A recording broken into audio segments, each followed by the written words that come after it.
ప్రతి వారికి ఈ శ్లోకం నోటికి రావాలి, తప్పులు లేకుండా చదవాలి. ఇందులో ఒక గమ్మత్తు ఉంది ఆ శ్లోకంలో అక్షరాలు మారాయా వ్యతిరిక్త అర్థాలు వస్తాయి.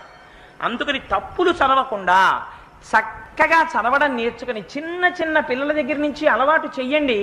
స్నానం చెయ్యగానే ఒక్కసారి అమ్మవారి దగ్గరికి వెళ్ళి ఆ కట్టుకున్న తువ్వాలతోటో అందులో బాలల భక్తికి అమ్మవారు పొంగిపోతుంది.